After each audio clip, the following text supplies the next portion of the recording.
Hello, everybody. So, I did a video recently about World War One and how it applies to the world today, and we're seeing sort of the fallout from it still now. And I've read a lot of history books in my life. I read a lot of nonfiction books, but I've read a lot of World War One, World War Two stuff. I've been going through this book, which was actually published in 1918. I have a full set of it. It's a six-volume set called "History of the World War" because there was only one at the time. And it turns out a lot of our modern day politicians and political commentators love to quote, "Oh, we're going into a new world war. This is what started the other one." But half of them I don't really think understand what caused World War One and ultimately World War Two, because I don't think World War Two happens if we hadn't screwed up in the way we closed World War One. But I think one of the things that when you talk to people that I think they don't understand is why was World War One fought, and everybody I talk to goes, well, they shot the Archduke. That was just sort of the thing that everybody used it as excuse. That wasn't really why it was fought. It was the sort of spark of the match that got lit that ended up in the World War. But I really do believe that this World War One was a precursor for two. So it's important to understand. But and I'm reading from I have notes here because otherwise I will get these dates wrong, and somebody on the net will call me out on it. So I want to be accurate. So I came with notes. But on November 18th, 1918, actually, Germany agreed to an armistice. And the terms of that armistice were the most harsh and, in ways, humiliating ever imposed on a country by a group of nations. And let's be fair, it was a war that Germany had kind of started, and they spent generations getting ready for it. And those generations that they spent was in the creation of a military caste system. And their military at the time was just arrogant beyond belief. They wanted to be in charge of everything everywhere because that they thought that's the way it worked. And we didn't really have the military we have today. Britain didn't have the standing military they have today. Nobody really had this sort of military caste other than Germany to a certain extent. Some nations might have, but not nearly to the same size that Germany did. The German Empire was much bigger. They had a lot more money. They had better weapons. You go down the line of what they were better at. There's a lot of it. Now, it was referred to in the book I'm reading again, and others as uh, it was before World War II. It was the bloodiest and most destructive. But sometimes they even refer to it as the most beneficial war ever fought. So yeah, bloody, destructive, expensive, but hey, good things came out of it. Okay. But why was it really fought? And it was fought essentially for the right of small nations to self-govern. Because remember, everybody had an empire, and even through kind of post World War II, Britain had an empire, but it kind of they don't really have it anymore the way it was. We don't really have colonies too often. Nobody really does. So it was really fought for the right of small companies to self-govern, and for every country to have free use of the high seas because people were blockading it, blocking it off, doing what they wanted, and say you can't come through here without paying our pirate tax. Right? We're still having that problem. And I think in a larger sense, it was fought to say, let's get the world out of this monarch system and into a democratic system. The United States was democratic, but a lot of countries weren't. They were kind of still on that cusp of are we feudal? Are we royalty? Are we what? And it was really fought to kind of get into this. Let's self-govern. Let's have a vote. Everybody gets to have a shot at saying something. But let's jump into World War One a little more detail. When World War One ended, um, the United States had 4 million US soldiers. We didn't have that at the beginning, but at the end we did. Now 2 million, 4 million of total that were ready to fight. 2 million were actually on the battlefield in Europe. And it was a brand new army. And the Germans had trained for this for a long time. And when we showed up, ready, it was like, oh, those soft Americans, they sent shopkeepers, they sent farmers, they don't know how to fight. And when we showed up, we were well trained. It wasn't like we just grabbed people like some countries do and said, here's a rifle and a uniform. You're a soldier now. Go fight. No, there was rigorous training. We had people ready. And when we showed up, the Germans threw something at the United States, and the Germans went, hold on a minute. They can fight. Crap. And that's really when the war started to change because our president, President Wilson, more on him in a minute, originally said we shouldn't get involved. Um, but it was clear that if we didn't, our allies were not going to win. It was going to go Germany's way. So Uh, but let's talk about the world when the whole thing started. So in 1914, remember 4 million standing army. You're like, yeah, let's go. Well, that's not huge, right? That's not a massive army. That's a lot of guys. But remember, there's support people, there's combat people, there's logistics, there's nurses, doctors, medics. It's not 4 million people running across a battlefield with rifles. Um, and in general, it takes more support staff per combat soldier than you would think. It's not 1 to 1, right? There's a lot of people that support the combat troops. But in 1914, when this war started, the world was a lot different place, right? It's not the world we have today. It's not, 2025. This is more than 100 years ago. Global population was only around 1.8 billion. It's significantly higher than that now, right? I mean, it's 6-7 billion, depending on what numbers you believe in. Um, I don't know what the actual population is today, but a lot more than 1.8 billion. And the reason I bring that up is that the 28 nations that were involved in fighting this war represented 1.5 billion of those 1.8 billion people. So that's why it's called a world war, right? It's not because two countries went at it. Oh, there's going to be a world war, and those two guys are going at it. No, it's 1.5 billion people were governed by the nations involved in this out of 1.8. So yeah, I mean, even countries like Samoa had troops involved. This was not a small conflict. This was huge.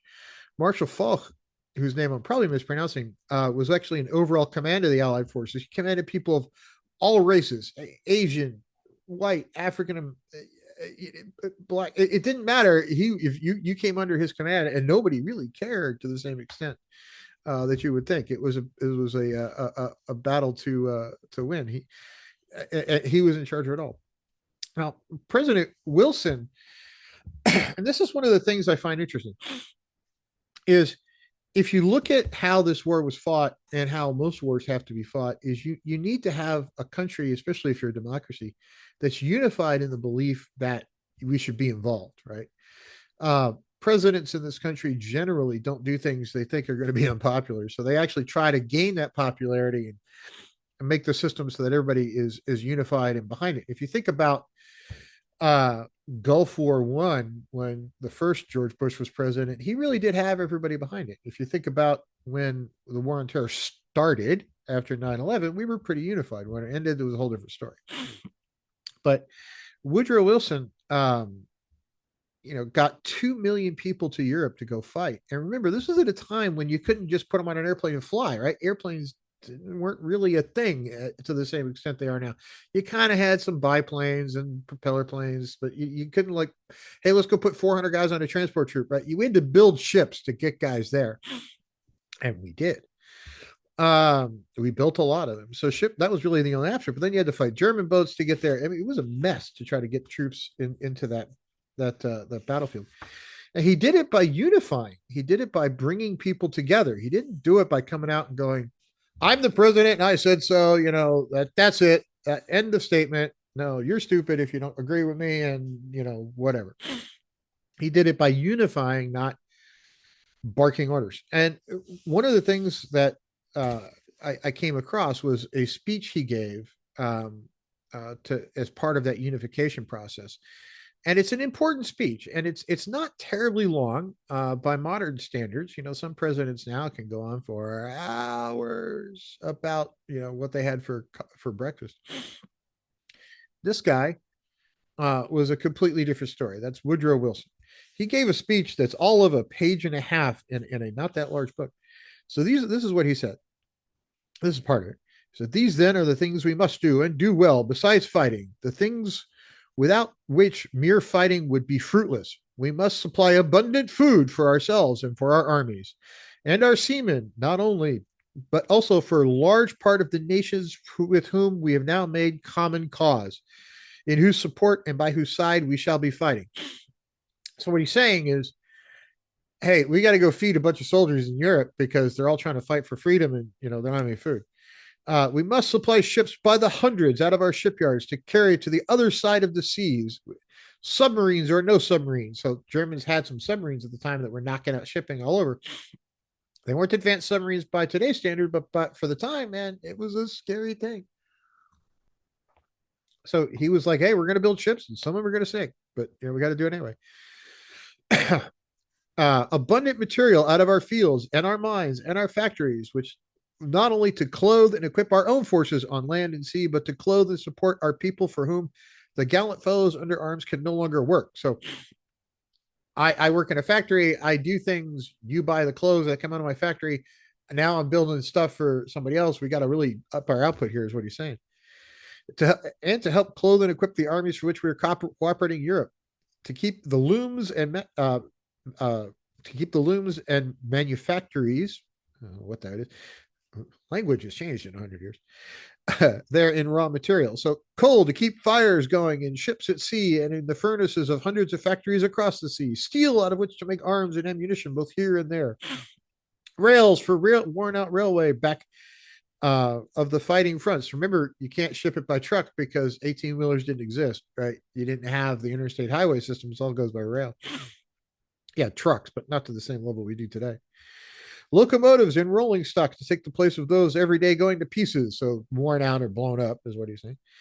Everything with which the people of England use France and Italy and Russia are usually supplied by themselves, but cannot now afford the men and material or the machinery to make it.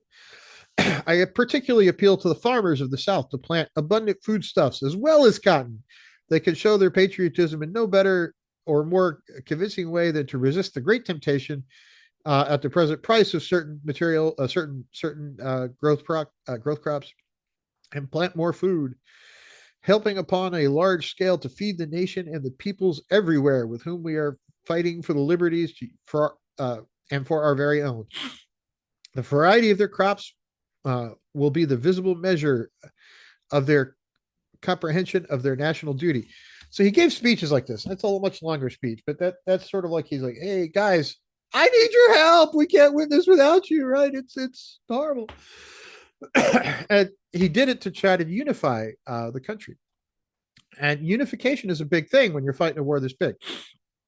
So we know how many people were governed by the nations in this war. How many people were involved? 59 million soldiers were mobilized. 59 million out of 1.8 billion. Otherwise known as 3.2% of the global population were in the military to fight this war. There were 33 million casualties. Casualties includes dead, injured, or prisoner. Otherwise known as 1.86% of the global population. Pack a movie theater with 200 people. 3 guys in there were injured. Well, maybe they're not there because they were killed, but before the war, you pack a movie theater with 200 people. After the war, 3 of them were killed, injured, or captured. Out of those who served, remember, 59 million mobilized, 33 million casualties. That means a 56.5% casualty rate for those who served in Europe. That's a big number. Now, somebody's going to go, yeah, a lot of them died of gonorrhea, or a lot of them were injured by venereal disease, or all kinds of problems with medical issues that were going around. Sure, okay, fine, but it still counts in those numbers. So, some people were lots and lots, big numbers. Now, the total cost in dollars. Let's compare it to today's wars. We hear a number like $1 trillion and we go, "Oh my gosh, that's a lot." Total cost in 1918 dollars, $249 billion. Now, there's a couple of people on the planet that could just, sort of do that themselves. You get a couple of the top 10 richest people on the planet. They could probably fund it, right? If they wanted to. What does that mean today? Because remember, we're talking 1918 dollars, not US, not, $20, $25. $5.3 trillion with a T is what it cost to fight this thing. Was it money well spent? Was the time and human lives, sacrifice, and money worth it? At the time, I found several people that said, "Oh yeah, it was a war fought to allow self-governance of small nations for the most part. Let's stop having royalty. Let's stop having dictators. Let's get into something different." People said, yeah, it was worth the time, money, and effort to do it. We because you ended imperialism and you started nationalism. So you ended this group, this time period when people wanted to take their nation and rule other nations and bring them into the fold and make them, have this sort of empire. And we're starting to see imperialism again today, at least, the voicing of it, if not the outright action to get there. So have we learned from World War One, or are we sitting in a world where we're about to make those same mistakes again? Did we end it properly? Well, if you watch the previous video and this thing, I don't think we ended it properly, and it led to a lot of the problems we see today. So I'm going to keep talking about this. I hope you learned something. If you disagree with me on anything, I'm sure it'll show up in the comments. Please feel free. If you really disagree with me and you feel so inclined, drop me a direct message, and I may have you on a quick discussion. Because I'm happy to be wrong, but I come with notes, so please come with notes. Don't come with just opinions. But I really do feel that based on the data, you can make a conclusion out of it that a lot of the problems we see in the world today are as a direct fallout of World War One, World War Two, and we just messed it up. Economically speaking, we have a whole lot of problems that started in 2008 that we never really fixed, but that's a whole different subject matter and a different set of videos. Remember, we're trying to focus on war things, not pure economics. So we'll see everybody on the next one. Everybody try to have a good day, and we'll see you soon.